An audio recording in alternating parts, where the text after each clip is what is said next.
Hi అండి అందరికీ welcome back to my channel. ఎలా ఉన్నారు? అందరూ బాగున్నారా? ఈ వీడియోలో ఈ రెసిపీ ఏంటో ఎవరికైనా తెలుసా? తెలిస్తే కామెంట్ బాక్స్లో తప్పకుండా కామెంట్ చేసేసేయండి. ఈ పచ్చడి వేసుకొని కాస్తంత నెయ్యి వేసుకొని వేడి వేడి అన్నంలో కలుపుకొని తింటుంటే అంతేనండి, అలా తేలిపోతున్నట్లు ఉంటుంది అనమాట. అంత టేస్టీగా ఉంటుంది ఈ పచ్చడి.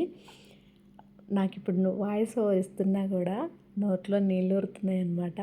అంటే అంత బాగుంటుంది. మాకైతే చాలా ఇష్టము ఈ పచ్చడి. ఏం పచ్చడో చూపించేస్తాను పదండి.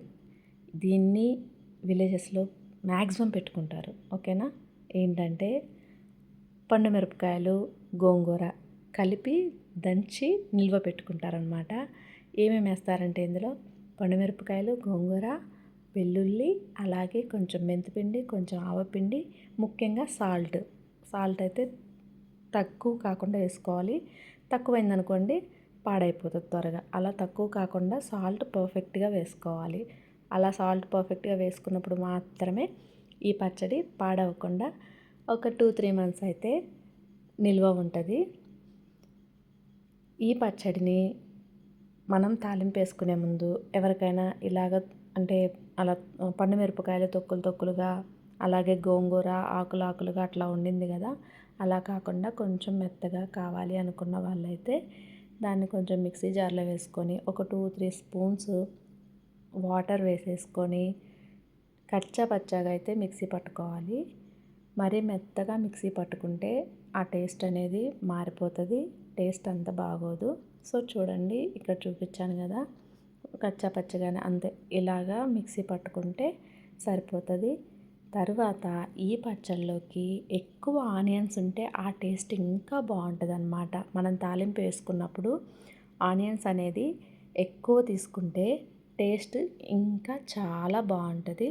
సో ఇక్కడ నేను ఎక్కువ ఆనియన్స్ తీసుకున్నాను. తాలింపుకి కడాయి పెట్టుకొని అందులో ఆయిల్ వేసి ఆయిల్ హీట్ అయిన తర్వాత తాలింపు గింజలు వేసాను. తాలింపు గింజలు కొంచెం ఫ్రై అయిపోయిన తర్వాత ఎండుమిరపకాయ వేసాను.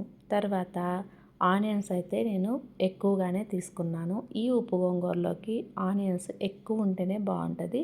ఆనియన్స్ ఫ్రై అయిపోయిన తర్వాత కొంచెం కరివేపాకు వేసుకొని అది కలుపుకున్న తర్వాత ఈ ఉప్పు గోంగూరను అయితే వేసానండి. ఆ కలిపేటప్పుడు స్మెల్ ఉంటుంది. ఎంత బాగా వస్తుందంటే ఆ స్మెల్ అంత బాగా వస్తుంది అనమాట. చాలా బాగుంటుంది. మా ఇంట్లో అయితే ఉప్పు గోంగూర అంటే చాలా ఇష్టం అన్నమాట.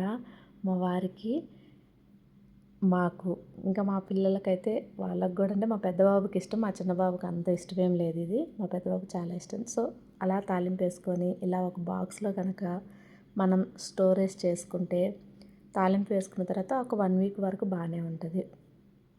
తర్వాత వేడి వేడి అన్నం వేసుకొని అందులో పచ్చడి వేసుకొని ఆ పచ్చడిలో కాస్తంత నెయ్యి వేసుకొని కలుపుకొని తింటుంటే ఉంటుందండి. అంతే, ఇక స్వర్గంలో తేలిపోయినట్లుంటుంది అనమాట. అంత బాగుంటుంది టేస్ట్. మీలో ఎవరైనా ఈ టేస్ట్ అంటే ఈ పచ్చడిని టేస్ట్ చేశారా? టేస్ట్ చేస్తుంటే తప్పకుండా కామెంట్ చేయండి. మీలో ఎంతమందికి ఈ పచ్చడి అంటే ఇష్టమో అది కూడా కామెంట్ బాక్స్లో కామెంట్ చేయండి. అలాగే మీ సైడు ఈ పచ్చడిని పెడతారా పెట్టరా అది కూడా కామెంట్ చేయండి. ఓకేనా? ఇలా కలుపుకొని ఒక్కొక్క ముద్ద తింటుంటే పంచభక్ష పరిమాణాలు కూడా పనికిరావండి. అంత బాగుంటుంది పచ్చడి. ఇయర్లీ వన్స్ పెట్టుకుంటాం కాబట్టి ఏది పెట్టుకున్నా కూడా, అంటే ఇయర్లీ వన్స్ ఏ పచ్చడి పెట్టుకున్నా కూడా చాలా బాగుంటాయి అన్నమాట. సో మీకు ఈ వీడియో నచ్చితే తప్పకుండా కామెంట్ చేయండి, లైక్ చేయండి, సబ్స్క్రైబ్ చేయండి. ఓకేనా? Thank you for watching. Take care. Bye.